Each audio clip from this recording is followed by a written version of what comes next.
Dear listeners, this is not the full film of Josee, the Tiger, and the Fish. Rather, this is a review of the English dub of the film. At the release of this episode, the film is available on home video from Funimation Entertainment. Please support the official release, or you may end up sleeping with the fishes. Warning. The Dub Talk podcast may contain language and content that may not be suitable for younger audiences. Listener discretion is advised. Also, there will be spoilers for the entirety of the film Josee, the Tiger, and the Fish. Proceed with caution in case you do not wish to be spoiled on the entire film. Finally, the opinions expressed in today's episode belong to the individual participants and do not reflect the Dub Talk podcast as a whole.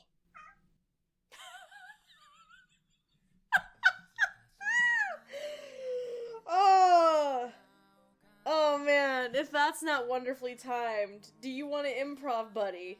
Would you like to be part of the disclaimer, sir? Do you have anything you would like to tell the viewers? Are you shy now? We were hoping now that you've come in that you would say something, bud. I think he wants down. Okay. That was cute, though. It was very cute.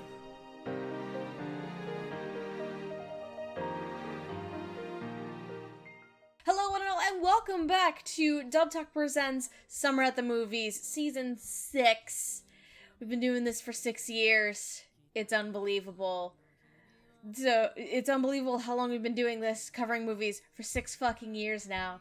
But here we are, covering another movie.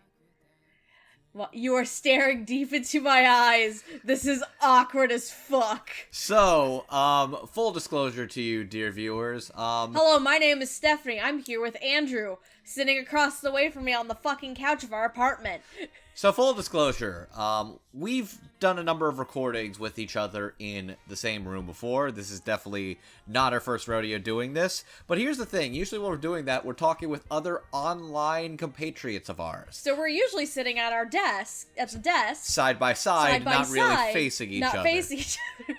But here we are today. We're taking the next big step into full-blown podcasting authority authorship.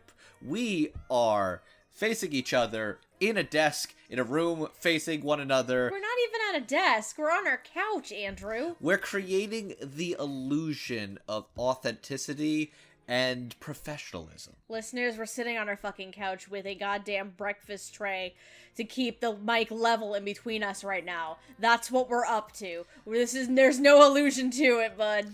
I guess, yeah, this is interesting for me too, just trying it out like this. Because, yes, this is the first time I'm looking directly at you doing this, and I'm going to be real with you. Mm-hmm. This may surprise you. Yes? I do quite enjoy looking at you. I don't know what to say about that. Good lord. God, you know how to compliment a girl, huh? So yeah, I'll say this. If this is the episode where you see people being flirty and affectionate with each other and you think, oh god, I want to fucking gag, you might want to click off of this one, just gotta be real with you. But hey, we're also here to talk about a movie that's weirdly appropriate considering we've been dating for almost 4 fucking years. And today's movie we're talking about is actually a fun little romance story, if anything. It is. So fucking timing couldn't be better. So today for Summer at the Movies, we're going to be talking about the 2020 film from Studio Bones and directed by Kotaro Tamura, Josee, the Tiger, and the Fish. All right, yeah. This is actually a film I remember when we went to see it in films last year when it came out. We did, yes. We actually did get to go see this together in a theater, so we had some relations to seeing that. But I remember even before this got licensed, I had been seeing a couple of trailers about this, and I didn't know much about it. I knew that this was based off of a popular short story in Japan, and I don't like subscribing to the mindset that a studio is automatically a label of quality, because there's all sorts of varying factors when it comes to animation studios. Oh, absolutely. And who's at the helm of that. Absolutely. But I also won't lie, when I see the label of Studio Bones, I'm at least curious and intrigued. If I see Studio Bones, I'm like, this is in good hands. I love Studio Bones' work, like, for sure. See, I'm not going to pretend that they have a perfect track record. Believe me, I know about a couple of them. I've seen Soul Eater not. I get it. Ah, yes, that one. Well, I mean, as far as I know of, the source material is not fantastic either. Yeah, but the production of that wasn't fantastic either. Point is, we're here to talk about Josee the Tiger and the Fish. This is something I was curious about for a bit, and then I saw that Funimation apparently picked this one up. Yep, I was excited about it. And then they only did a limited release, like a 2-day release of it. They did a pretty limited run for this in July of 2021. Where Was it July? It was either June or July. Hang on. Don't we have the fucking ticket stub? Yeah, we do. Hang on, I can Hold go on. get the ticket stub. So we have this little, I got for, I think, either our anniversary or for his birthday or Valentine's Day a few years ago. This little memory book where you can like take your ticket stubs to things or places you've been to, and you can put it in this book. So we have like movie tickets, show tickets, any kind of ticket. What do you got? July 13th. July. It was July. Wow, I thought it was earlier than that. Shit. It was July 13th, 2021. Notable because there's a decent gap between this and the other movie when we went to go see Tokyo Godfathers with our buddy Jet. Oh, fuck, in that's March right. 11th of 2020. I think Josee was the first movie we went and saw together, like, once things... They weren't stuff. quite. Here's the thing. The problem was that things weren't quite there. Right. But we were at least vaxxed, and I was at least willing to give it a shot. Yeah. And we had so much fun. It was so much fun. And we're very excited to talk about it today. But anyway, for those of you who have not heard of this film before, here's a quick summary based on the back of the box. The back of our Blu-ray set. With dreams of diving abroad, Sunio gets a job assisting Josee, whose art takes her far beyond her home. But when the tide turns against them, they push each other to places they never thought possible and inspire a love fit for a storybook. That's as bare bones of a summary as you can get, but that's fair because there's really a lot more to this. So Suneo is a college student. He's saving up money by taking these part-time jobs to study abroad in Mexico because his dream is to find this certain type of fish that he's known about since he was a kid. He, just by random happenstance, runs into, quite literally, a girl in a wheelchair. Her name is Josee. Technically, that's not actually her name. That's technically not her name. Her name is Kumiko, but the name she chose for herself is based off of a character she really likes in a story. And relates to Josee. So she likes to be referred to as Josee. Yep, he quite literally, Suneo runs into Josee, and because of that, Josee's grandmother hires him to help as like a caretaker on some days, so that way grandma can go gamble and play pachinko. She's an older woman, and it's hard to keep track of somebody when you need to take care of yourself. Yep. And also gamble. And Josee is seen as a rather sheltered girl, 'cause she's 24 in the film for the majority of it. So she's seen as like a shut-in for most of the time, but that's not because of her choice, it's her grandmother. So it seems like it's a bit of her grandmother's like stern, I don't know what's the word. She's overprotective grandmother, but a lot of it is also just, I think Josee was kind of comfortable with that life before she realized there was more beyond the little pond she lives in, and that there's a bigger sea. Essentially, with Suneo being hired on as a pseudo caretaker, he and Josee are at odds at first, but then Josee kind of starts to question more of what's outside of the house and takes Suneo on journeys with her, and he introduces her to a lot of things, and then a lot of shit happens, but they do fall in love with each other, and it's very cute and adorable. Spoilers! Hey, at least I didn't spoil a couple other points yet. Fair enough. Either way, as you've probably heard at the beginning of this video, this is going to, video, audio, whatever. This episode, this is going to have a spoiler warning. We're going to talk about the entirety of the film, and we will try to make sure that we are not as long as the film. We will probably fail. Also because it's you and me, but mostly you. because you like to talk. You like to talk, too. You like to talk more than I do sometimes, baby. This is true. You go on tangents like it's no fucking tomorrow. But anyway, why don't we dive right into this vast sea of film and characters. And so, as per usual, we will be discussing the film itself, the English dub, including cast, I was about to say any predictions, but that's old school shit. We don't even make predictions anymore. That is very retro and old school. That's a deep cut for listeners who've been here forever. For old-time viewers of this podcast, back during the simuldub era, people would watch the beginning of a seasonal simulcast, make their own predictions for who they thought would get cast in the dub, and then we see if we're right or not. We left that ages ago, though. But anyway, we'll talk about the film, the English dub, including cast and staff, and then our general thoughts and opinions on the film itself. Mm-hmm. So, this is pretty self-explanatory and pretty easy, because we have an ADR director and a writer, and then just like 5 or 6 characters. Mm-hmm. So I think from the get-go, why don't we just introduce everybody? And then we'll just kind of have general discussion about thoughts and things like that. That's fair. That's fine. Also want to give you high marks on that diving pun, because it's like diving into a big ocean with fish and all that, much like they do in the film. Yep. That's very clever. That's very impressive visual observational comedy. I'm very proud of that particular mark in particular. At least I have better puns than you. I still cannot forgive you for the stone pun, or the cliff one, from Dr. Stone. It's been several years, I gotta say. It has not been several years, it's at least been 2 or 3. The fact that you still hold on to that as a grudge seems a little fishy to me.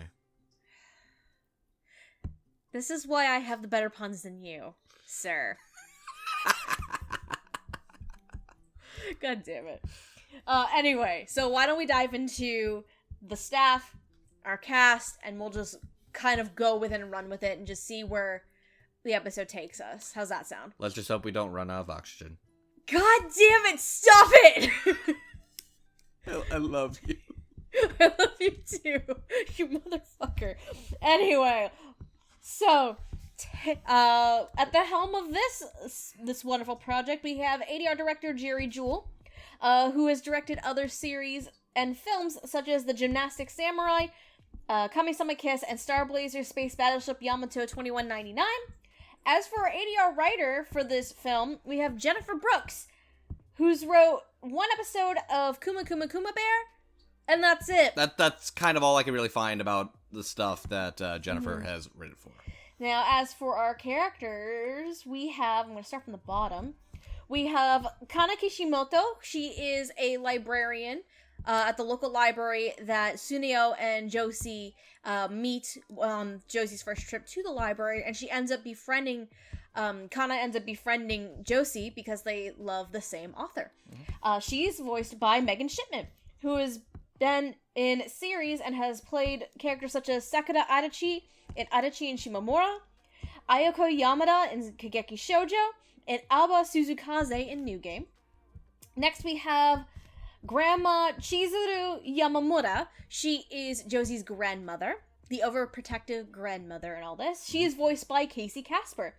That's not a name that many people would really ever know about. We actually thought this was Linda Leonard when we first watched the film, because that one was not confirmed at the time. There was a couple of cast members that were not confirmed when we saw this in theaters. Once this came out of home video, we finally learned who played Kana and who played Grandma Chizu. Yes, so Casey Casper has voiced characters such as Karina Braun, which is Reiner Braun's mother, in Attack on Titan, Elizard in A Certain Magical Index, and Mai Ayano in Smiled on the Runway, which is Grandma to Lee George's character. And then an added one, if for those who might have seen Kono Ototomare, Sound of Life, she's also Chiharu Hozuki, which is Hozuki's mother or grandmother? Mother. If you watch Kono Oto, you know about that one. Either way, let's just say the relationship's a little strained. Just a little bit. As our next character, we have I'm gonna kind of throw them together. So, Hayato Matsuda and Mai Ninomiya. So, both of these characters, they work in the diving shop, which is one of Tsuneyo's part-time jobs. So, they're good friends with Tsuneyo. And Mai specifically, we learn very early on, she doesn't outright say it, but we know very quickly, she has a very big crush on Tsuneyo. So, as Hayato Matsuda, we have Zeno Robinson, who has voiced characters such as Shuji Hanma in Tokyo Revengers, Tomoki Takizawa in Gymnastic Samurai, and Taiga Kagami in Kuroko's Basketball. And as Mai Ninomiya, we have Danny Chambers, who has voiced Serval in Kimono Friends, Noah Sugiya in My Dress-Up Darling, and Kokoro Hasegawa in... Kokoro Hasegawa, thank you, in Smile Down the Runway. And because you threw it in here, I should have probably said this one. She's Chisei Hattori in The Ancient Magus Bride. Mm-hmm. And now our two leads, Tsuneyo Suzukawa and Kumiko Josee Yamamura. So as Tsuneyo, we have Howard Wang, who has voiced characters such as Nakahiro Sakaguchi in Pretty Boy Detective Club, Louis James Moriarty in Moriarty the Patriot, and Kakashi Goto in Kakashi Goto. As for Josee, she is voiced by Susie Young, who has voiced characters such as Kaban/Lucky Beast in Kimono Friends, Yuri Honjo in High Rise Invasion, and I'm going to need help pronouncing that last Vladilena Lena Milize in 86. Thank you. So, that's our whole cast of characters and our staff. So, do we want to kind of start the conversation with, like, the directing and the writing? See what our thoughts are on that and how we feel about it? Yeah, I think that's a safe place to start with. So let's kick it off with the directing and writing. So I love the directing and the writing on this film a lot. The writing, I have to commend Jennifer for this being her first big project, really, in the writing sphere. Especially, it seems like, because we did not watch the Japanese, we have not seen it. We don't know if the script is a one-to-one translation with a little bit of localization added in there for an English-speaking audience. But to me, it seems like almost a solid one-for-one translation, because this is a very emotional roller coaster of a film. So trying to keep that emotionality in there is very, very important. And keeping the emotional beats, the comedic beats, the heartwarming moments, it seems like a very difficult task, especially for a brand new writer. And I think Jennifer Brooks handles that very, very well. I think the script is indeed very strong. It does a good job with characterization, and it does a good job getting across everybody's personalities, what their deals are, and making them at least pretty fun and lifelike. I think if I was to lob any sort of criticism, I would probably say it goes into a little bit of the translation. Okay. How so? Because we didn't watch the phrase Japanese. Caretaker is a little awkward, especially when it's used in emotional, heartfelt scenes. I don't know about that. Because when you think about it, Tsuneyo was hired primarily as a caretaker. That's how Josee views him, as a caretaker. You know what I mean? Mm-hmm. So, the more they get to know each other and their relationship grows, it kind of becomes... It ends up becoming a nickname for him, eventually, by the end of it. So, I'd have to disagree that it doesn't work with the emotional bits. I'm not sure how I would really describe it. I guess it feels like, to me, it's an awkward word in regards to some of the bigger moments. I don't know. I mean, when you think about it, to kind of counteract that point, really. So, we're already diving into this spoiler territory. So, Tsuneyo ends up in an accident where he gets hit by a fucking car when he's trying to save Josee.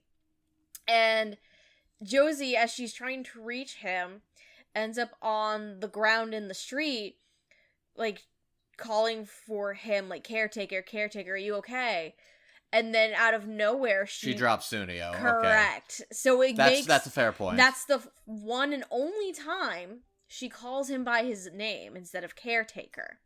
So I feel like in that moment, it actually helps put more weight on the situation because she finally, like... Dropping the cute nickname, and it's like, oh shit, no, this dude, dude I really care for is on death's door. Right. Okay. So I think it helps, like, establishing that caretaker primarily is the name that Josee refers to Sunio as, makes the emotional weight and impact of when she calls him by his name that more significant. I think that's at least fair. I'm not sure how I would have done it myself or what would have been a better turn of phrase, but I think it's definitely... There isn't really a better turn of phrase, because realistically, caretaker is the role that Sunio is playing in Josee's life. So there's no real other way to describe that, you know what I mean? The only way I could really say is I just think it just sounds a little shaky. I'm not sure how I would say it. It sounded a little odd to me the way it comes up in like big dramatic moments. That's the closest I could say to a actual criticism to it. I'd actually say, I'd still say the script itself does a very solid job, especially when it's going to a lot of the storybook related stuff. And that's very cute. There's a lot of dialogue there, but it has the right prose and language, like colorful descriptive language of a child's picture book, especially when Josee writes her own or when she's reading The Little Mermaid.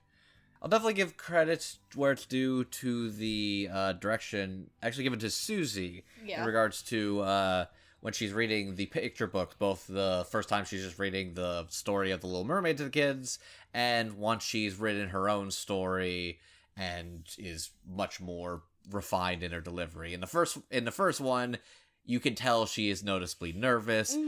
Her dialogue is stilted. She's not really putting particular emphasis on the words. It's just she is literally reading the words off the page, and she's not really gotten the theatrics of telling the story in front of the crowd.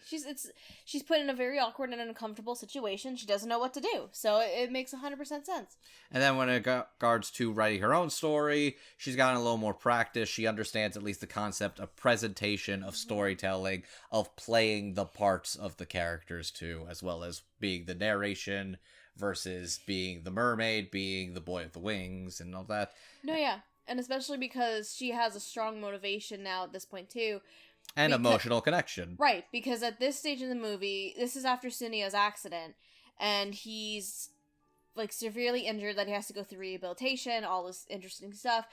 But even then, there's a huge possibility that he's never going to really be able to dive again. So that means his dream of going to Mexico might just be, like, dead in the water, so to speak. And he kind of just gave up. Right. So because of that, Mai goes to Josee, basically kicks her ass and is like, hey, literally lights a fire under her ass, being like, all right, bro, if you're not going for him, he's mine then. I didn't want him to fucking go anywhere anyway. But this, at the same time, Mai also knows that she's putting on an act to try and get her. Mai 100% knows at this point that Sunio is not hers. He belongs to Josee because she knows that Sunio is in love with Josee. He just himself doesn't probably realize it or think of himself. But anyway, it basically, that interaction motivates Josee to be like, I'm gonna motivate him. So she goes back to art because she got rid of it after her grandma passed away. Side note, grandma passes away. Man, we are starting all this early on. There's so much. There's a lot to go into it. But grandma passes away, and she has to become more of an adult and help and, like, take care of herself now. So she gets rid of all of her art, and she gives up on her dream of, like, making art her career. So she takes it up again after Mai lights a fire under her ass and creates this story. And she coerces, Kana. Hayato. Oh, right. I thought you meant, like, help with the story. Yeah, Kana helps her with the story, but Josee also gets Hayato to help get the surprise plan. Yes. Which, I want to go more into some of these other characters in a bit. There's so much. The main thing I wanted to at least give props to both the writing and the directing front was the reading of the storybooks at the beginning and the end, because you can tell one is less refined and it feels very intentionally so, absolutely, and another is a lot more flourished, practiced, and performed. Absolutely.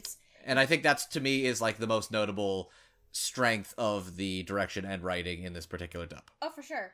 Like, it all comes down to both on the writing and directing front, which leads into the performances, those emotional highs and lows, and those beats that are hit moment for moment, I think are just very, very strong in this film.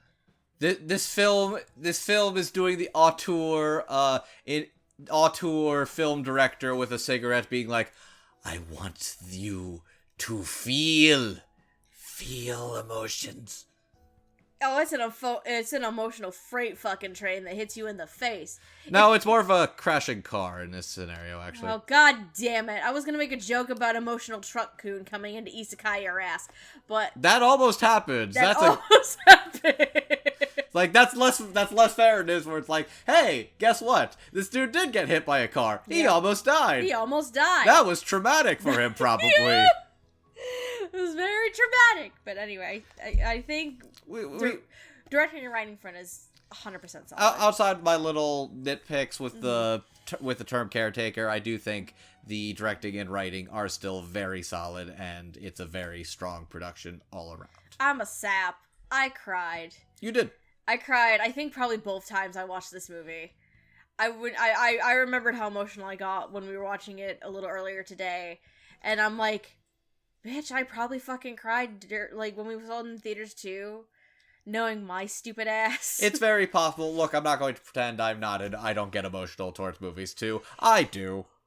And I think the emotional freight train started shortly after Grandma passed, and then it just kept going and going and going, and actually, I was just like, ugh. On that, you want to actually start with Granny? We could. Yeah. Let's talk about Casey. She's got a very interesting tone of voice. So, way I can describe... Yeah. How do I describe it? It's like... We originally thought it was Linda Leonard again. But point is... That was just because we had no frame of reference. We had no frame of reference. Because it's literally, fuck, this is familiar, but I don't know why it's familiar. We don't know where to place it, and then you look and it's like, oh fuck, now I know where to place it. See, now that I could actually look up who was in this cast, I realized the exact voice I've heard this. She's the shitty mom from Kono Ototomore. Yeah. Which I actually hear, Grandma in Smile Down the Runway. That's the one I hear. Both are shows we're familiar with. The point is, we needed a frame of reference. And now that I hear it, I think the way I could describe Grandma Chizu is that she herself is... I would say she is overprotective in a sense, but I can tell she is not mean. She is not cruel. Yeah. She is caring. Actually, I before we started this, I actually decided to look a little bit into the special features of the director talking with an animation critic about some of the things with the film. And one of the things he actually had the most trouble with was trying to adapt the concept of the grandmother keeping like Josee inside, because it's an older story. Back in those days, they're like, it's easier to justify why somebody would kind of stay at home all day, not really want to go out, but it's a much more vibrant world, more interactive, connected world. And the story isn't that old. It was originally published in 1984. Okay, but at least before the era of like social medias, accessible travel, and all that jazz. Right. But yeah, I think he's saying the thing he struggled the most with was trying to make sure that Grandma Chizu came off not as like loving and caring, but not abusive in the sense of that's the key part, is not making Grandma abusive. Like she is not a Disney princess locked up in a castle by the evil stepmother. No, this is a woman who knows that this is a girl who's been kind of like living a sheltered, protected life, and Josee herself has kind of made peace with her sheltered, secluded life in and of itself. Yeah. But Grandma kind of enables that. I think that's what it is. It's not that she is mean or abusive to Josee. It's that she just kind of enables it. And then once she starts blossoming, and once she gets her own fins and starts swimming out of it. The initial character point for Grandma Chizaru, and what really instantly solidifies Casey's performance is when Tsuneo runs into Josee for the first time. So, to kind of set the scene, Tsuneo's walking home from work. He's gonna go have dinner at his apartment, stuff like that. But all of a sudden, he's near the bottom of a hill. And here comes Josee in her wheelchair, like, full force. Literally flies at him. Right, flies out of the wheelchair. Tsuneo catches her. Grandma catches up, because they were out for a nightly stroll. One of the first things that Grandma Chizuru tells Tsuneo, you could consider it a kind of a throwaway line, but I think it establishes Chizuru's character instantly. Yeah. The fact that she says that somebody pushed Josee, and that's why the wheelchair went down the hill as fast as it did. We don't know if it's by accident. We don't know if it's by purpose. In Grandma's head, it might have been by purpose. Okay. So I think that helps establish the overprotective nature. Ooh, I didn't even think of that, actually. So it's basically like literally just somebody just bumped into just a stationary wheelchair by happenstance. It could be as simple as that. But the grandma assumed that it was intentionally Slight trying to bully this poor girl. Yes. So because of that, it instantly establishes Grandma Chizuru, but it also instantly establishes Casey's performance because because Grandma Chizuru can be relatively strict, but she wants what's best for Josee, but she also, one of the things that, remember, she says to Josee, it's this saying that, like, the world is full of, like, terrible people, basically. It's basically like the world is full of dangerous beasts or something like that. Something like that. And, which kind of leads into the, alliteration of the tiger in the movie's title and the symbolism of the tiger in the zoo. The tiger being this vast world and other people. The scary things that she has to face head on. Right. So, because of that, Chizuru and Casey's performance is very overprotective, strict, but for a purpose. But the more Tsuneo interacts with Josee and the more that Josee finally gets the chance to, like, explore, thanks to it, because Grandma Chizu, she straight up knows when they start sneaking out during nap time. I think she's not an idiot. I think that's the thing I appreciated, is that they're basically like, my grandma doesn't want us to go out. She takes a deep nap from 1 to 3. We could sneak out then. Right. And then she's talking to, like, the social worker or something. It's like, oh, she thinks she's being slick. I know she's sneaking out every day. Yep. It's actually kind of fast. It's kind of lovely to see how much she's changed and how much she's growing her wings. And then, like, one of my favorite scenes is, like, one of the last scenes with Grandma Chizu is she sees her dolling herself up to look nicer for Tsuneo, and she's just there yucking it up, and she's like, oh my god, my girl's falling head over heels. I'm so happy. No, yeah, it was funny, because the last thing, Tsuneo comes over to get Josee, and Josee straight up just decides, yep, we're ready to go, let's go, and she's just like, Grandma's like, excuse me? She's like, yeah, that's fine, right, Grandma? And they just leave. No, don't ask for permission. Don't ask for nothing. She's being rebellious. She's going off in a world with the guy she likes. And all you see is Grandma Chizu in the hallway, in the entryway of the house, just laughing because she's just so delighted by this. Unfortunately, that's the last scene with Grandma Chizu, and then she passes away. But that you could call that the last laugh she had. Oh my god damn it. But no, Casey's performance of Grandma Chizu, it's the right amount of overprotectiveness that doesn't make it come off as what you were saying about the director in Japan. Not wanting to come off as abusive. Correct. So she did threaten to cut off his nuts, though. She basically just grabbed his nuts. Grabbed him by the dick. And I was like, I will cut this off if you fuck me again. I'm like, well, Jesus, Granny. You said when we were watching this earlier, now I know where Josee gets it from. Yeah, because, like, Josee starts the movie kind of as, like, the, aggressive tsundere, like, you're an asshole, you're a pervert, baka, baba baka. And then it's like, oh, grandma grabs him by the nuts. It's like, oh, that's where she gets it from. But, no, I think, like, I really enjoyed Casey because it's the right amount of overprotectiveness without being having that abusive nature to it. Because she wants what's best for Josee, but she also knows the world is a dangerous place, and even more so for somebody who's disabled. Someone with a disability, as Josee does.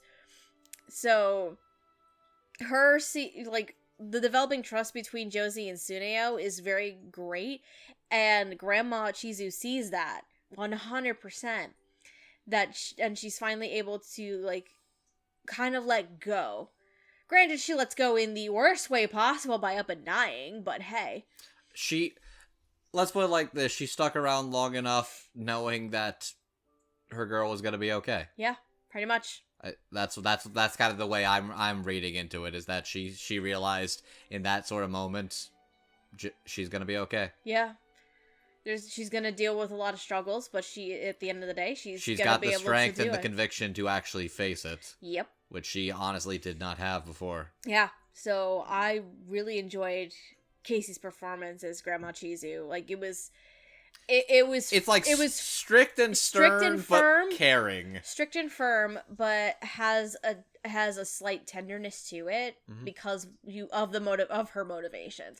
So I think it works very, very well. Honestly, she's a lady who's got stories. This is like it's like a 80-year-old woman where it's like, I would down some beers with you, and I would want to hear about how things were in the olden days. Listen, the reason why Tsuneo gets hired in the first place is because she wants to go play pachinko. She's like, okay, that's why. I can't leave. She's like, I can't leave her by herself, but I need a breather. Hey, college kid.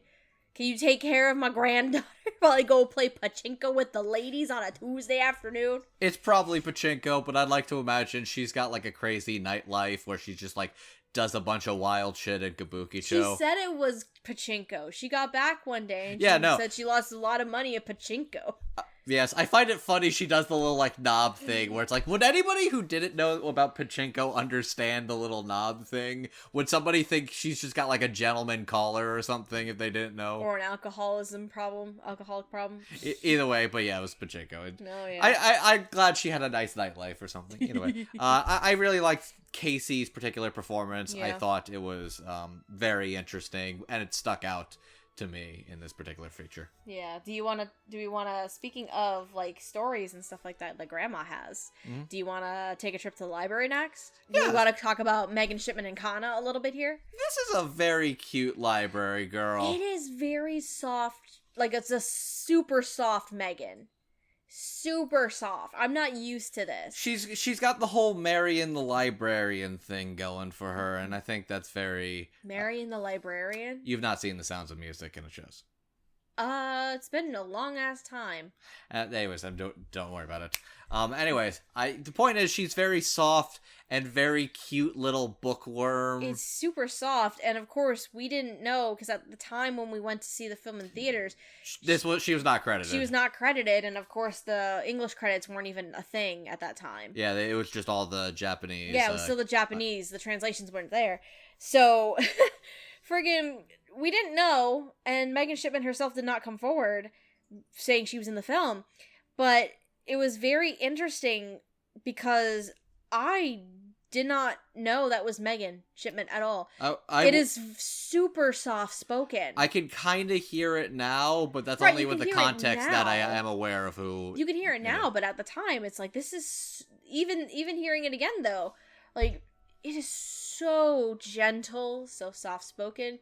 Because with Megan Shipman, I'm at least used to either spunky girls like Alba in a New Game. Or like Super Moe. Or like a little bit like... I hate calling it ditzy for Aries Spring and fucking Astra Lost in Space. Basically... Okay, you literally could have used Space Cadet. She is literally a Space Cadet, Stephanie. That opportunity was staring you right in the face. It was a slam dunk, and you missed that off the rebound. I'm so disappointed in you. I never said I was the best at puns. You'll learn.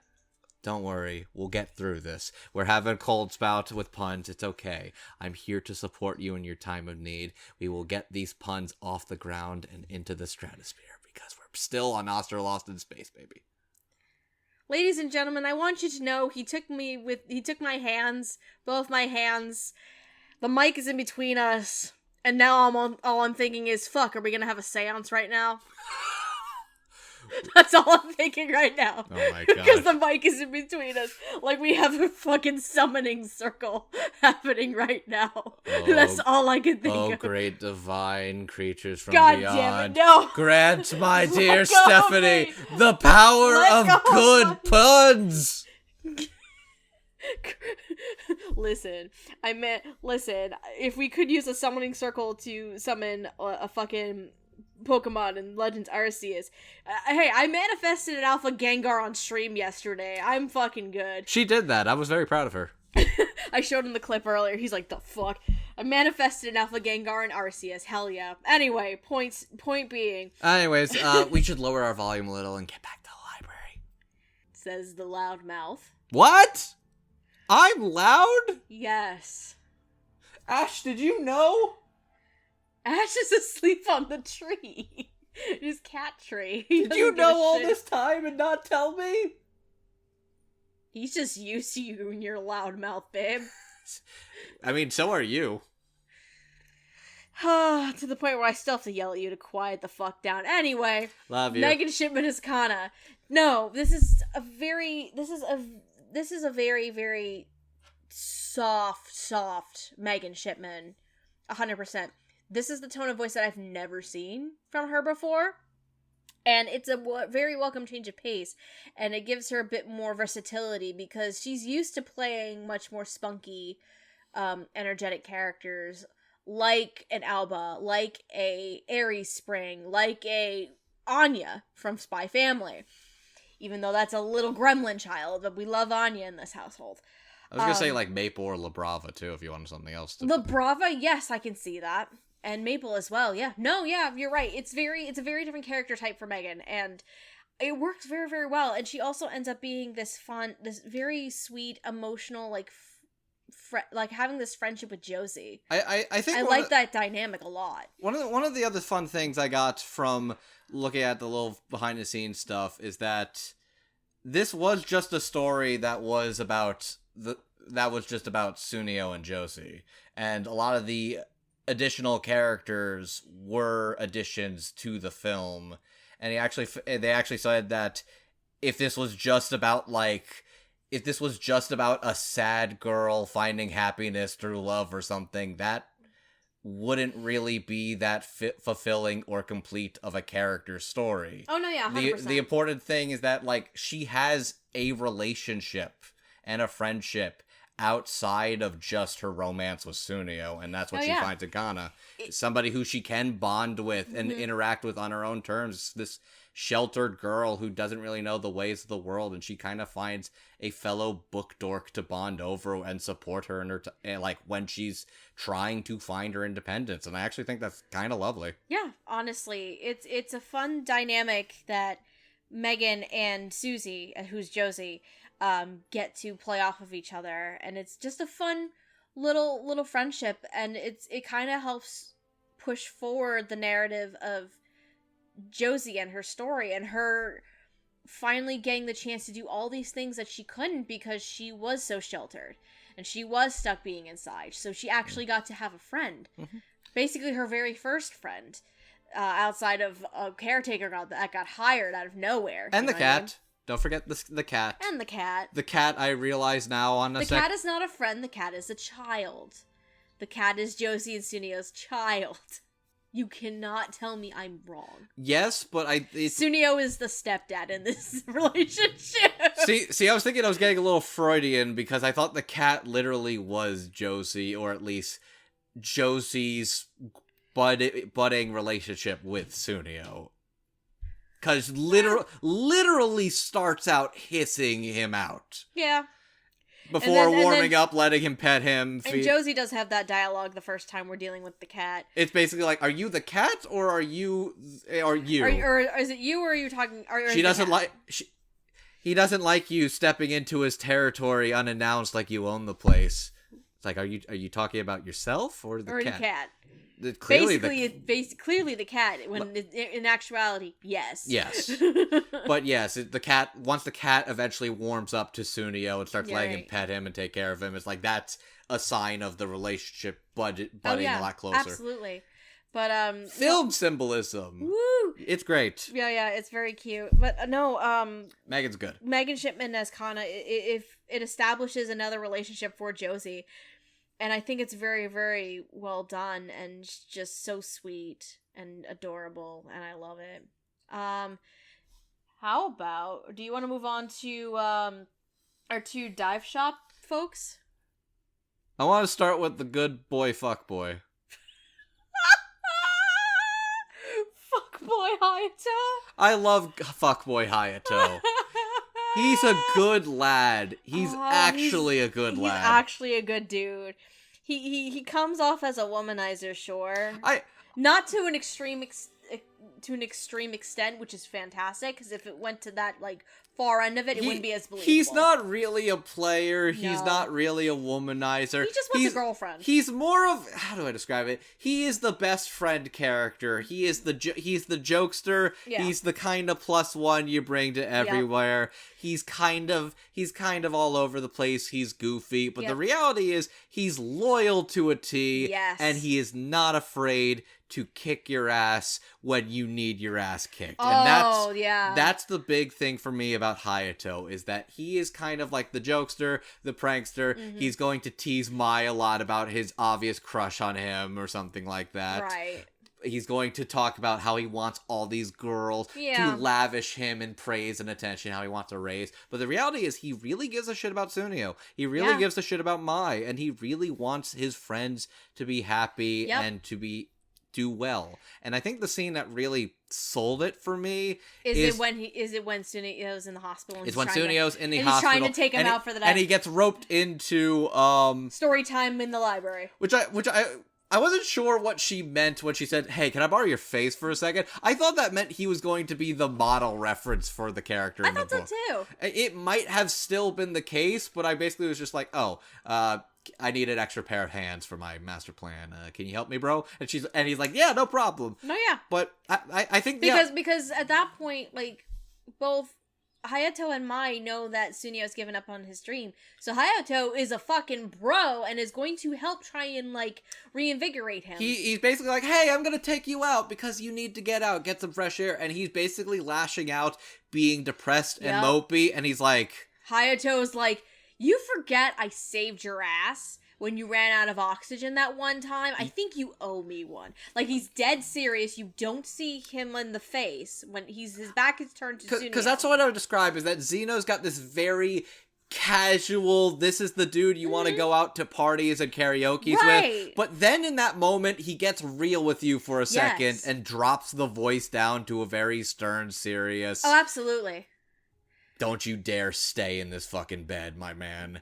Don't you dare throw your life away. You're coming with me. Right, yeah. And it was like, wow. Ooh. I think that's the one moment for Hayato where Zeno really got to, like, bring more dramatic chops to it. It's a small moment, but it has such a huge impact. It's like a nice little driving force to it, which I genuinely appreciated. And I think Zeno, for, like, a relatively small part, really shines a pretty good light on it. I think Zeno is very fun as Hayato. Oh, I love it. It's so funny. It's very dorky, and he just wants a girlfriend. But yeah, he 100% cares about his friends. He wants to make sure that they're happy and everything. And he is one of those supportive forces. Oh my god. He's fucking Sunohara.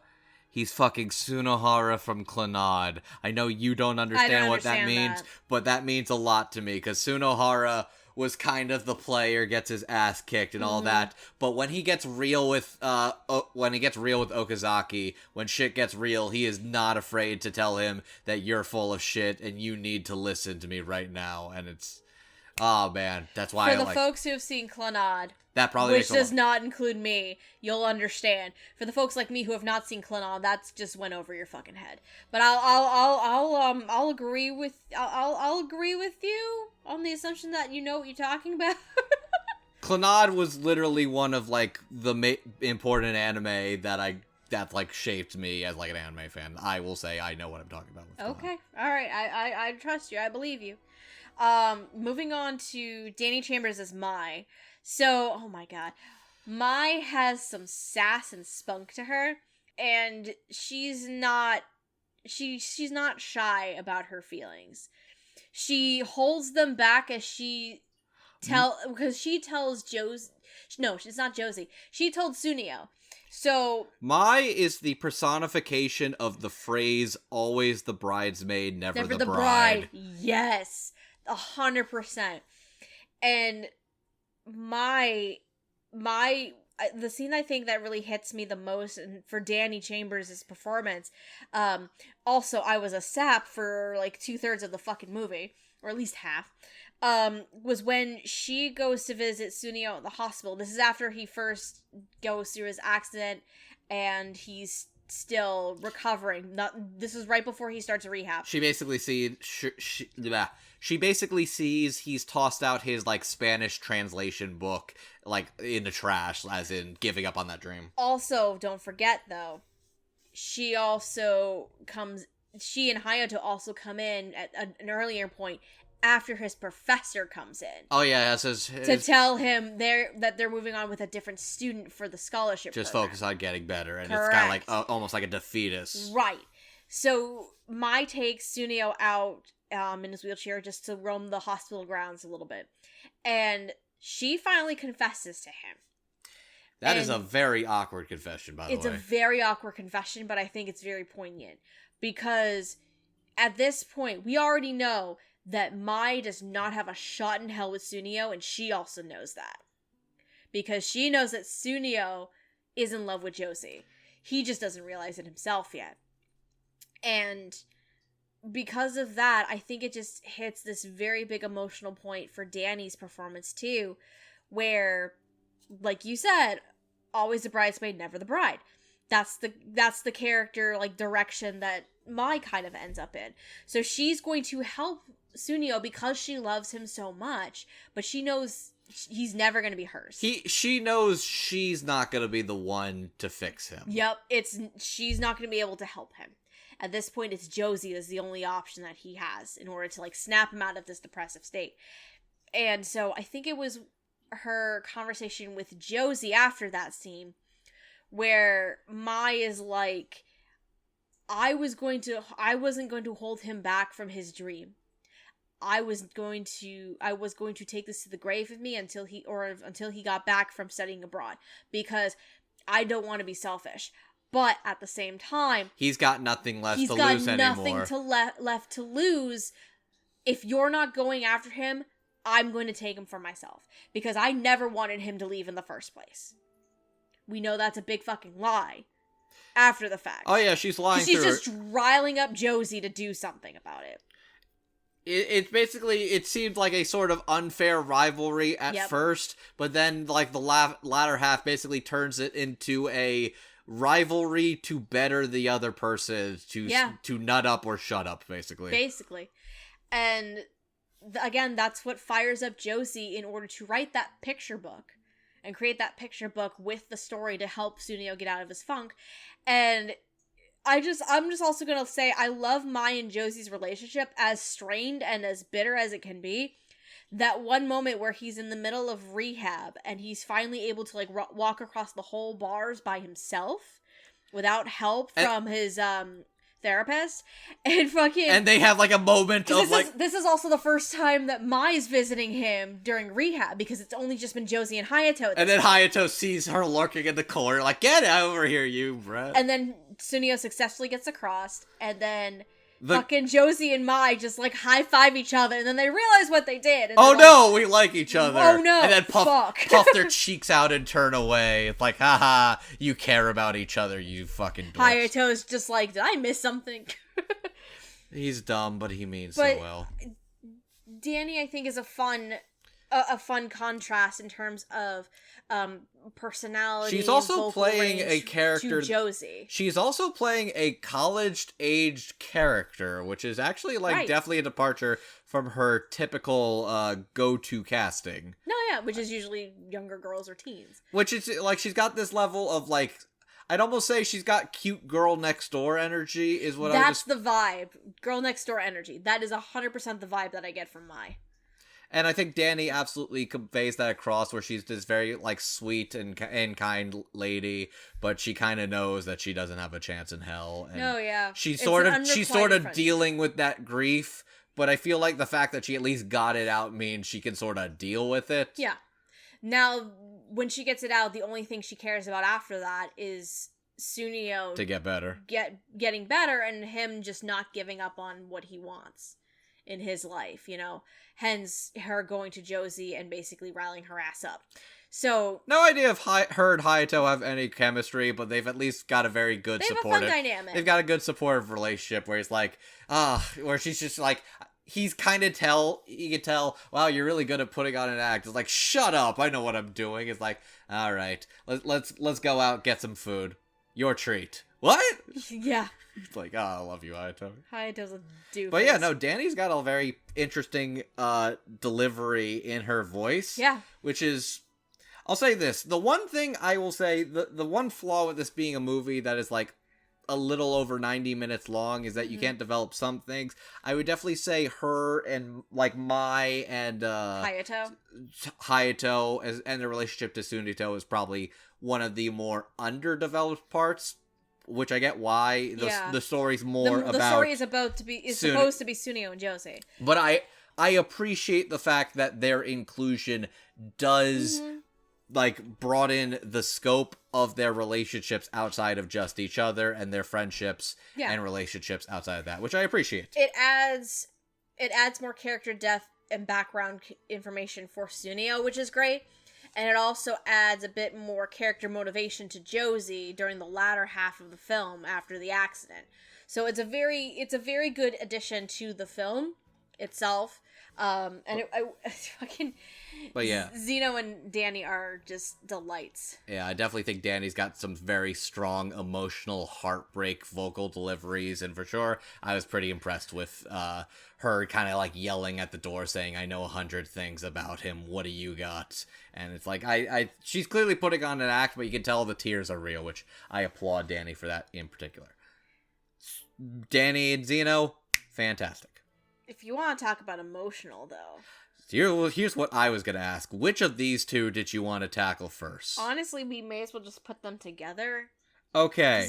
Because the relationship of Sunio and Josee are at the center of this, it's very hard to talk about one without the other, to be honest with you. So, here's what I'm going to say in regards to the relationship of Josee and Sunio in this movie in particular, especially a little bit with Mai thrown in the mix too. Okay. This is my elevator pitch for somebody who has not seen this show and has seen another show.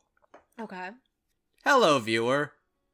If you have not seen the movie Josee, the Tiger, and the Fish, I'm very sorry we have spoiled most of this movie. You are a fool and a moron. Anyways, thanks for tuning in.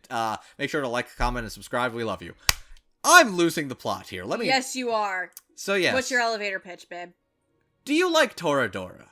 I haven't watched Toradora, Andrew. Okay, you are not who I'm talking to. I'm talking to you, guy who has sat through half of this episode where we spoiled a whole movie and is curious whether or not you would like this movie. Listen, you knew what you were going into when you started this episode. It's in the beginning. It's your own fault at this point. But anyway, I digress. Continue. Do you like Toradora? You're probably going to like this. Do you like Taiga? You're probably going to like this. Do you not care for Toradora and do you not care for Taiga? You're probably going to have a harder time stomaching this story. Okay. I would say Josee, aka Kumiko, is very reminiscent in the beginning to the early stages of Taiga Aisaka from the anime Toradora. Okay. Where she is very much a tiny girl who's got a bit of a chip on her shoulder. Mm-hmm. Kind of rough around the edges, is willing to label insults or call somebody an idiot. Okay. Or in this case, she's gonna call the guy who saved her from eating shit on the pavement a giant pervert. Yep. And then bite him like a stray cat. Oh, back to the cat thing. Yep. And then eventually gradually warm up to him, find some common ground, find a relationship, and then grow into that in and of itself. Yep. I would absolutely say that she is, like Josee in particular, She is definitely one of the movie's biggest strengths. Yes. Or its weaknesses, depending on if you can vibe with this kind of character. Absolutely, I can agree with that. If you think Josee is a bitch, if you think Josee is mean and rude, and you think she's an asshole, this movie falls apart on its face. If she's unlikable to you, if she's an unlikable character type to you. If she is a character type you do not like, you do not enjoy, this movie falls the fuck apart for you. And I don't think it's going to be salvaged. It's not impossible, but let's just at least say it is a bigger pill to swallow otherwise. Fuck it, we're already here. I guess let's talk about Susie. I was just like, we may as well talk about the two of them together as much as possible. We're going to talk about the two of them together, but I guess I'm leaning. You're leaning more into Susie territory right now. Just Susie and Josee in particular. Okay. Because a lot of this movie is about how this sheltered girl who lashes out at everything and anything around her effectively has to become an independent woman in the face of a society that's probably not going to be kind and caring to a person like her. Right. And I think that's something on my rewatch I think I appreciated a lot more. Oh, 100%. Is seeing how much Josee grows as a person and has to grow as a person, not only to survive on her own because grandma's no longer with her, but because she does not want to hold back Sunio from reaching his dreams. Yes, that ends up being an interesting side plot I point. think that was something I thought it was going to be more of like a, you didn't tell... That's what I thought it was going to be the first time when it's like he didn't tell her about that. I thought it was going to be like a, you lied to me, how dare you go away, I need you, I love you. And the reality is, no, that's not what they do with the story at all. The fact is, she wants him to be happy. Right. She wants him to achieve the dreams because she knows the fact that he has 2 feet firmly planted on the ground means he can go anywhere he wants to, and she cannot, and she does not want. She thinks that she's holding him back, and it becomes a very poignant. It's a very poignant moment where, before Maya lets it slip that Sunio is actually leaving, like months from that point, she tells Sunio herself, hey, I'm going to try being an artist. I want to give it a try. So, and Sunio becomes so encouraging of her dream. And because Josee knows what Sunio's dream is, she's found a dream of her own that she wants to strive for. But because she knows how important Sunio's dream is to him, she doesn't want to hold him back. So she's basically like, I'm going to put this on the back burner. She's mad. If anything, she gets mad that Mai has to be the one to tell her that and not Sunio. Mm-hmm. But then she's just kind of like, I need to be realistic. I can't support myself by drawing pictures. I'm going to get a job. I'm going to be a responsible adult, and my dream doesn't matter because I can't reach what you can. Right. Because you can reach what I can't. Yep. And then there's that revelation when, the shoe is on the other foot. Oh, yeah. Where he is literally brought down to her level. Absolutely. He sees the world the way she sees. He can no longer easily reach the things he could always reach. Yes. And he feels defeated. He feels miserable. He feels the exact same things that Josee does. He sees it through her eyes. Yep. And he understands and he gives up. Mm-hmm.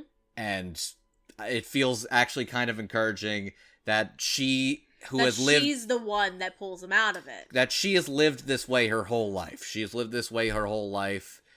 But just because you are in this position doesn't mean you should give up on what you want. Even if it's scary, even if uncertain, you need to put in the work to make things right. Because right before the accident, Sunio's accident, Josee had, like you said, she had given up on trying to be an artist. She's just going to get an office job instead just to support herself. So she's given up on her dream because that's something, like you said, that's out of her reach.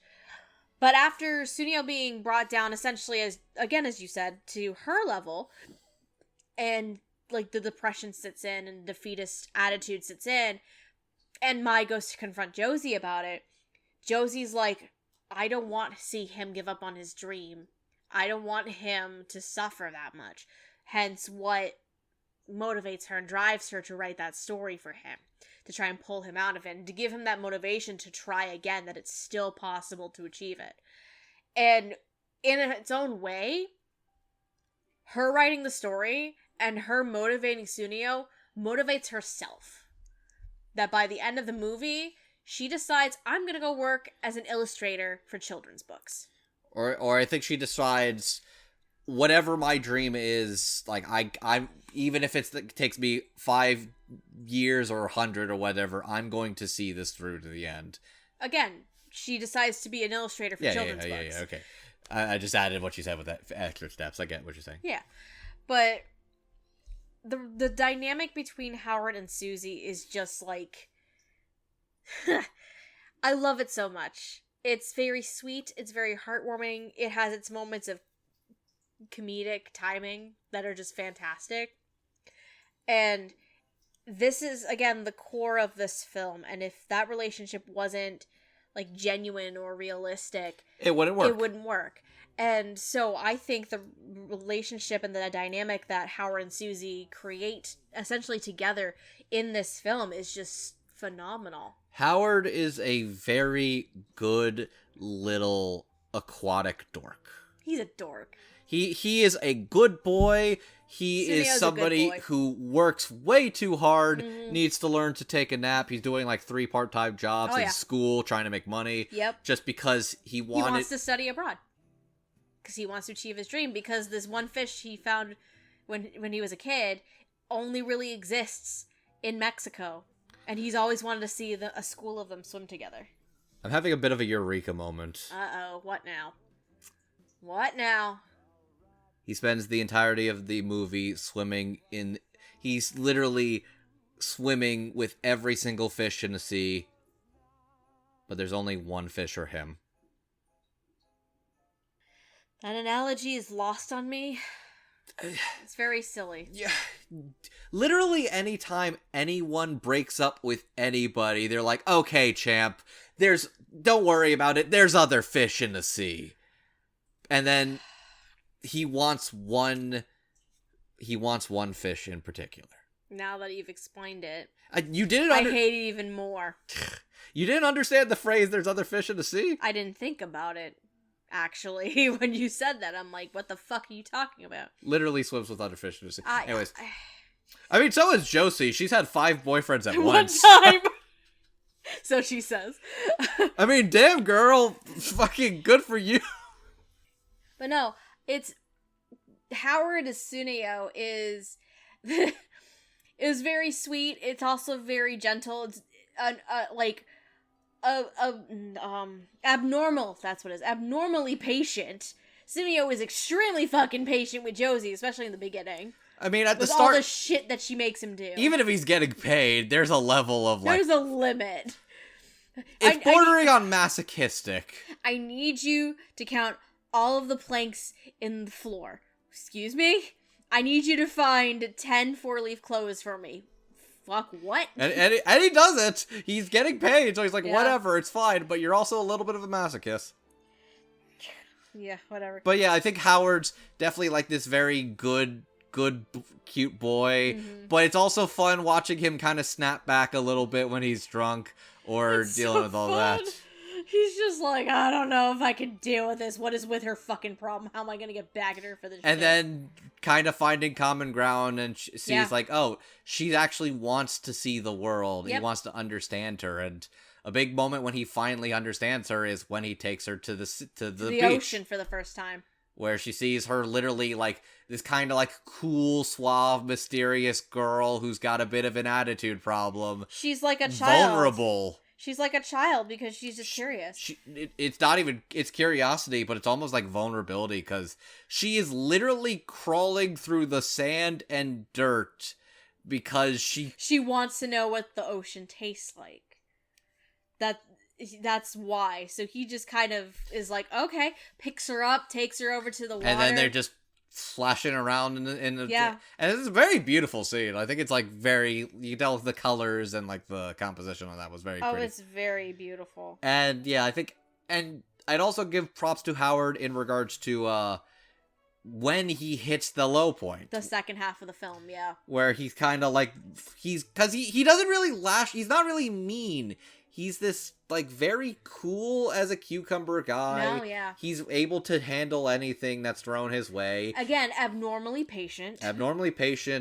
Like, he's willing to do what he wants to get what he wants. Mm-hmm. But when the thing he wants is so out of reach, he regresses into himself and just... He shuts down. He shuts down and he lashes out at everybody. He's Josee at the beginning of the movie. That's the point, yeah. Oh my god, he really is just that Josee at the beginning of the movie. Point. That's exactly what they're illustrating, yeah. Yep, that's the exact point that they made with that. Which makes it hit even more. Because it's like, suddenly he relates to Josie's struggle. He understands what she was like in this position, because she's lived it her whole life. Yep, he understands exactly what she's going through. 100%. And again, it makes her words right before the accident all the more, like, poignant. Where she's saying, like, this stuff is out of my reach. I can't do this like you can. I'm not going to hold you back. And I'm just going to just take care of myself from now on and just get an office job because this is far out of my reach. That's the whole point. It's taking him and putting him on her level. So it's a very interesting and poignant moment. And it shows a different side for Sunio and a different experience that he has to go through. And Howard's performance of it being on that same level as Josee is just kind of heart-wrenching in a way. Because he's just, it's a defeatist attitude, really. Mm-hmm. And it comes across very, very well in that half of the film. Can I just say, though? Yeah. The highlight of the entire film, for me, it's funny how you were talking about Josee at the start of this conversation, and how you're either going to love Josee's character or hate Josee's character. I love Josie's character, and I am, like, absolutely floored with how Susie portrayed her. Like, absolutely floored. Susie is, I think, the big emotional center of this film. Because of all the struggles that Josee goes through, all of the things that she has to deal with, both with her own disability and her being sheltered and learning these new experiences and getting to know these things for the first time, it has a huge emotional weight and an emotional impact. And it just comes across so naturally and casually for her. And by God, it's such a tour de force of a performance, and it's just an emotional roller coaster just with Susie as Josee. That's it. That's the emotional center point, is Josee, and Susie is phenomenal with that. I think Josie's the reason why I couldn't stop fucking crying after Grandma died, to be honest with you. And I'm just like, Susie, I love you, but I fucking hate you. Girl, the fuck. It hurt. It hurt good. It hurts. It hurts so much. God. It's just seeing all of this whole roller coaster for Josee. When you start at the beginning where it's the low point in Josie's life, and she's just so sheltered, but then you start seeing that roller coaster ramp up when she starts going out more with Sunio and experiencing these new things and learning these new things. Just seeing the pure joy portrayed by Susie. And then Grandma dies and you start, like, teetering off a little bit. And it's like, what the fuck am I gonna do? How am I gonna do this? I'm gonna have to support myself. I can't just do what I'm doing right now for the rest of my life. I can't do that.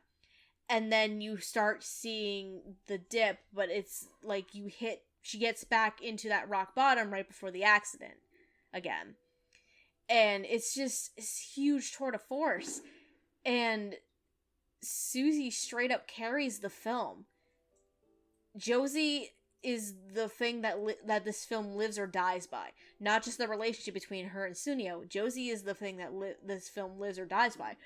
Because her struggle is one of the main plot lines of this film. So, seeing Susie portray that in a way that is natural, that can be relatable to some people, and it's just beautiful, to be honest with you.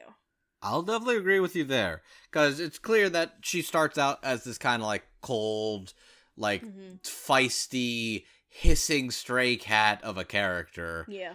And then as you see a little more of her vulnerabilities and desires, she starts to open up, and you start to see more of like who she is, what makes her tick, and that she was the sheltered girl who's kind of lived her life in the ignorance of the dangers of the world around her, because like grandma didn't want her to see how hard it was going to be for a girl in her situation, somebody who is disabled in society, who will have to work twice as hard to get anything she ever wants. She kind of want her to live in ignorance of that, but the reality is she has the strength to face it head on. Yes.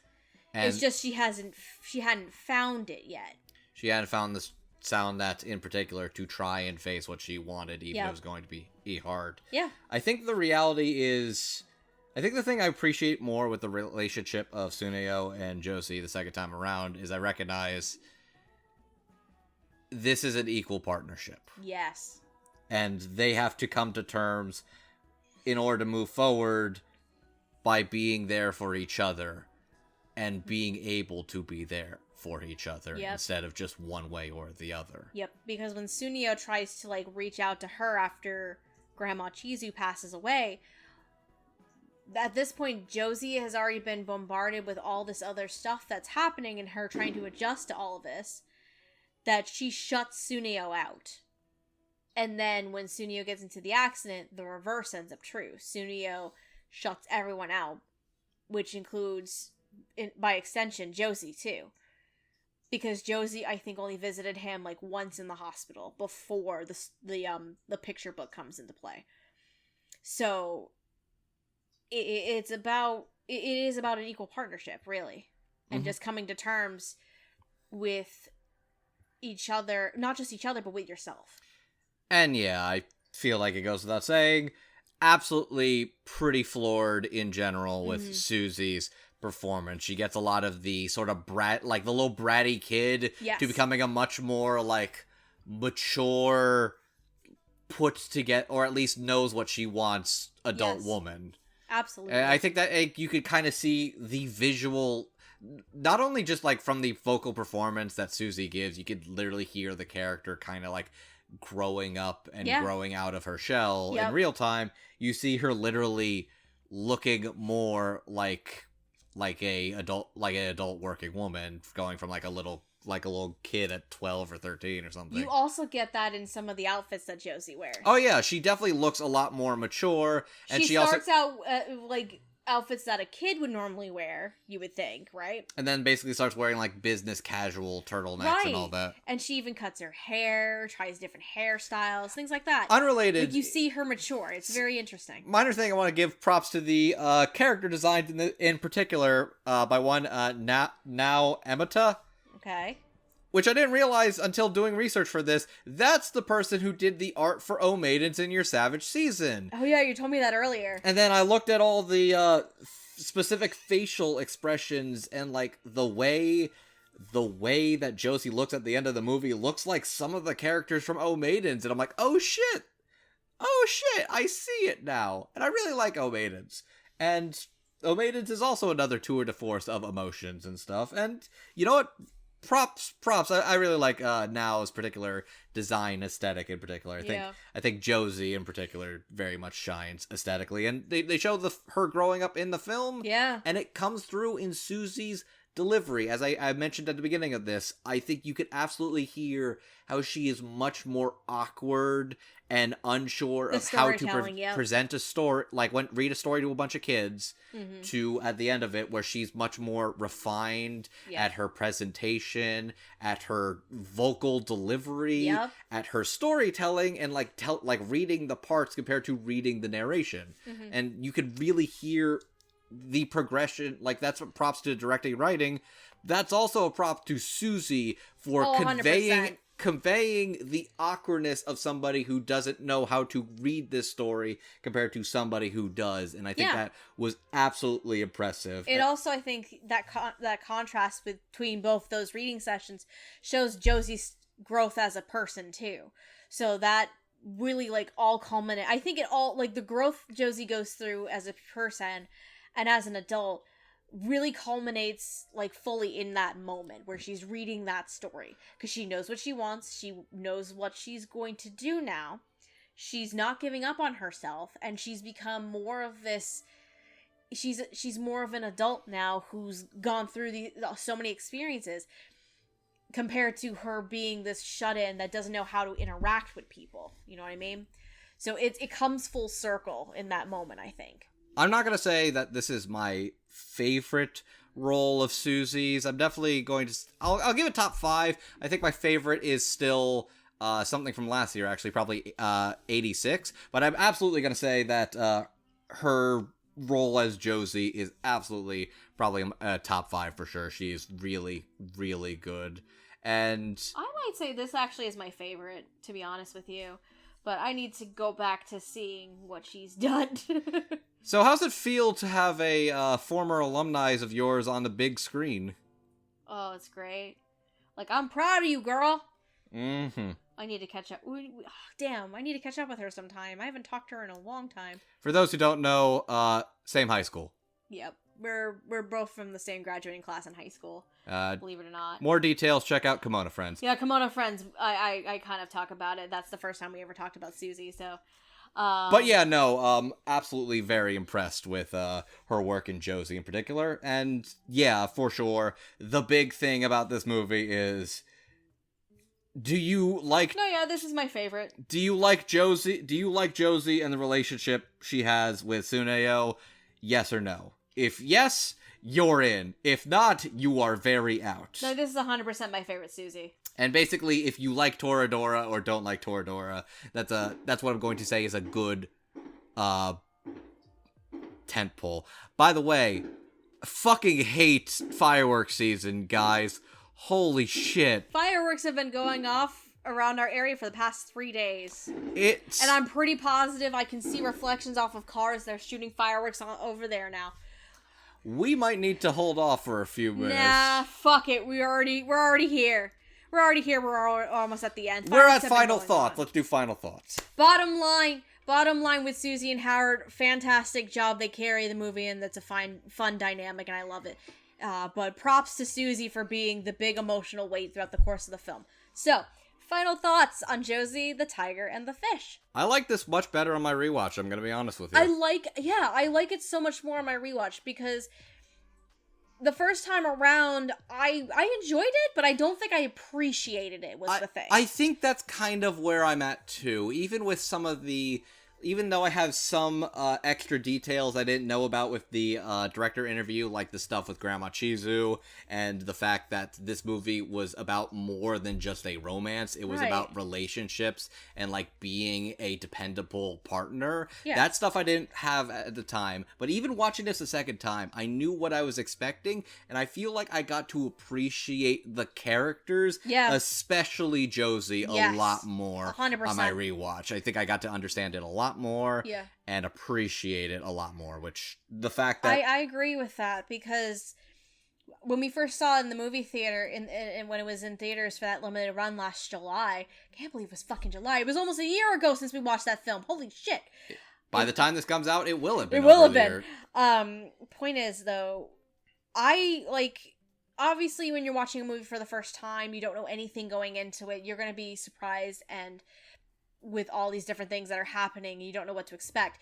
When you go back to rewatch it, knowing what you know now, you kind of appreciate the subtleties, those little moments of character development. You get to see more of it, and I 100% appreciate it so much more on my rewatch now than I did when we first saw it a year ago now. The dub, I think, is really, really solid, to be honest. The directing and writing, I adored it. It hit the emotional beats very nicely. It hit those highs and lows. It helped flesh out character dynamics and relationships, which I think with a film like this, it's very important. It doesn't sugarcoat things either. It just seems natural and real. So, and performance-wise, just kudos to the cast here. Like, there are some phenomenal performances, some of which are not my favorite performances. I've seen some of these actors do like things that I enjoy a lot more. Howard and Susie had a very killer year last year. Howard by the and way. Susie just knocked it out of the park last year. Oh, Zeno and Danny too, actually. Oh yeah, they all had a fantastic year. But I think what really sold the film for me was Josee and her character and her growth and everything that happened to her.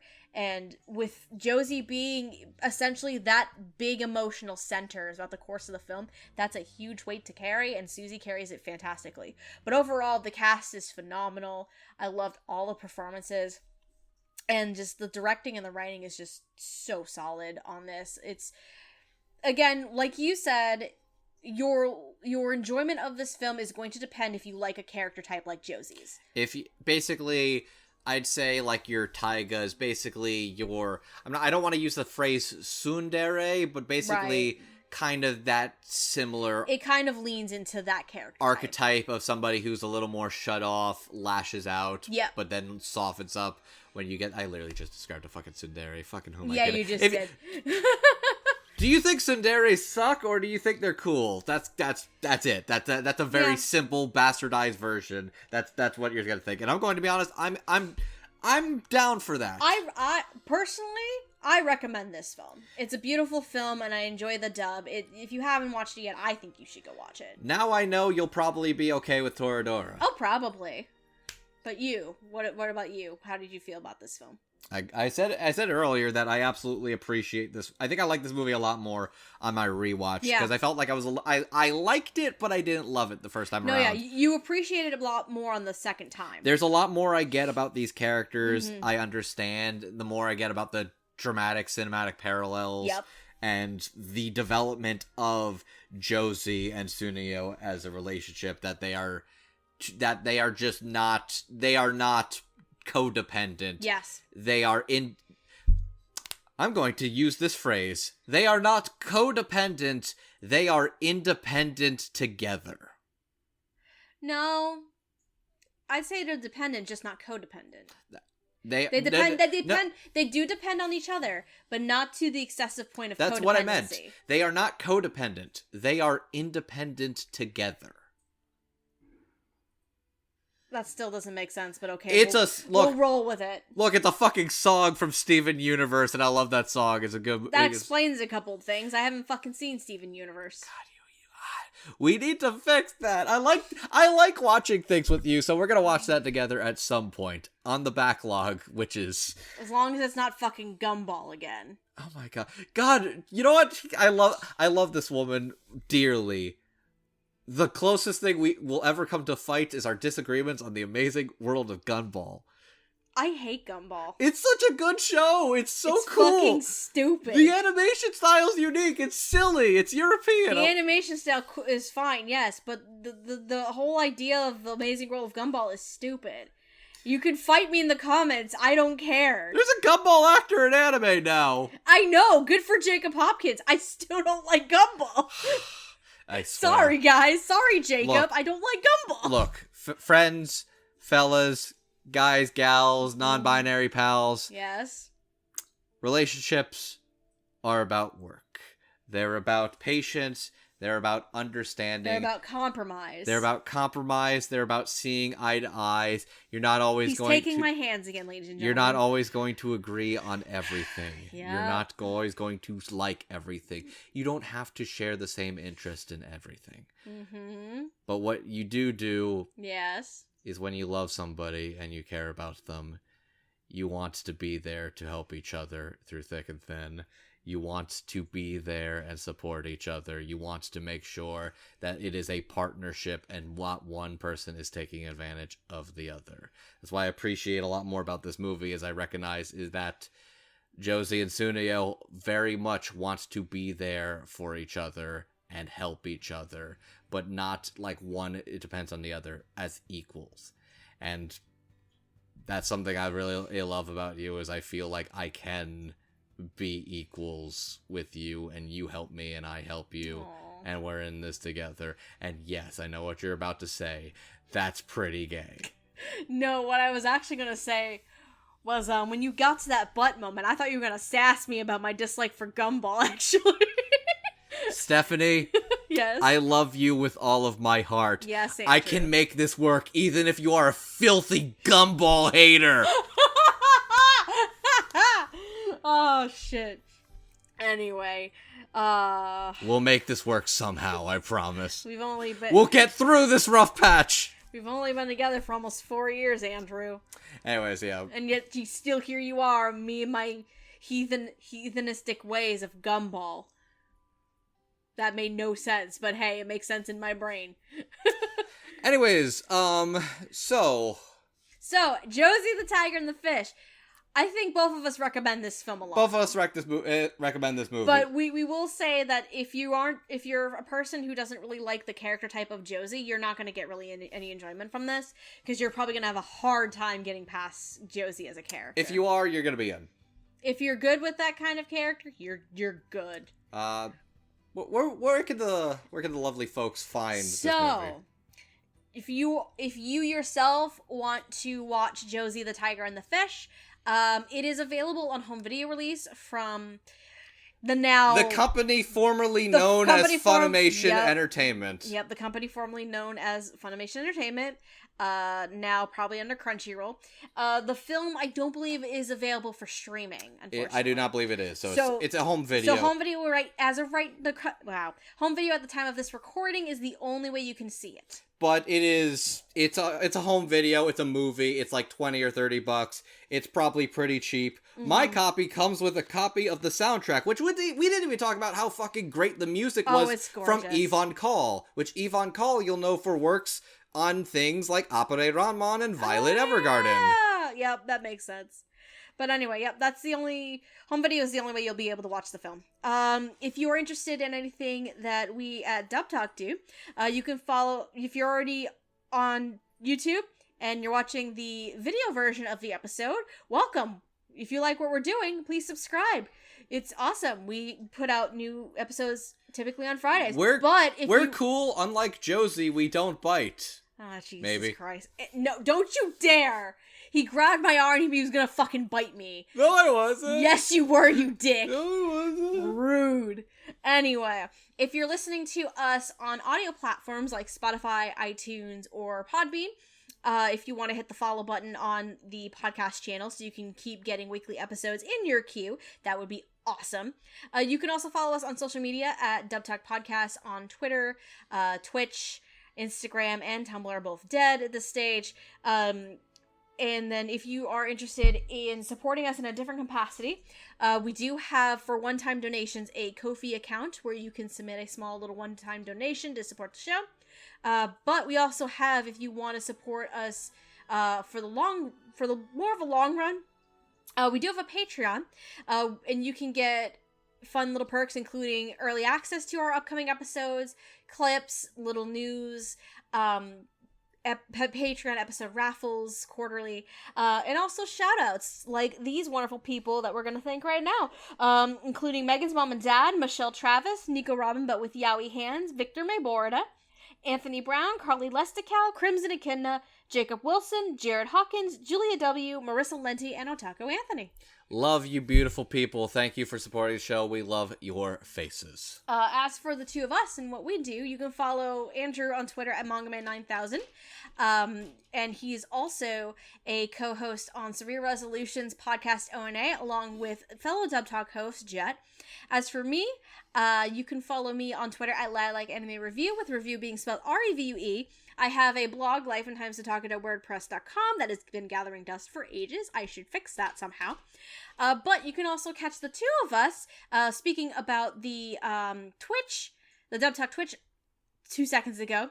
You can catch us on Sundays streaming. I usually typically stream in the afternoon while Andrew's at work. At the time of the and recording? And then we also stream in the evenings as well on Sundays. At the time of this recording, we are in the middle of playing through the sequel of the Somnium Files Nirvana Initiative. Well, no, hold on. At the time of this recording, we haven't started Nirvana Initiative yet. At the release of this episode... By the time this episode comes out, we'll be in the middle of Nirvana Continuity, Initiative. I'm trying. Your wording was awful. And also at the time... Okay, we can cut that if you want. No, fuck it, we're doing it live now, baby. And also at the time of this recording, if you come see me on Sunday afternoons, I'm in the middle of streaming Pokemon Legends Arceus, where again, I recently caught an alpha fucking Gengar after manifesting it. It's true, she's very proud of it. It was very cute. I'm very proud of it. And I have a Gengar onesie, which makes it even better. But no, thank you very much for sticking around with us for a couple of hours. We hope you enjoyed the episode. Come back next week, where I believe the next film on the docket for Summer at the Movies is Makoto Shinkai's Weathering with You. We hope you can weather the storm, ladies and gentlemen. That's a depressing note to end on. That was a bit of a depressing note to end on. I was trying to do a bit about weathering, and then I got weather the storm, and I'm like, ooh, that's a little harsher than I thought. That's a little more depressing than I thought. Your pun failed. I'm sorry, baby. You should have prayed harder to that cosmic deity when we were doing the seance, you know? I wasn't praying. I refused to praise to the cosmic deity in the summoning circle. We went over this. So yeah. Anyways, tune in for that episode next week. Thank you all for watching. You're beautiful people. We love your faces, and remember, together they can fly. Taku on, my friends. Have a good night. Your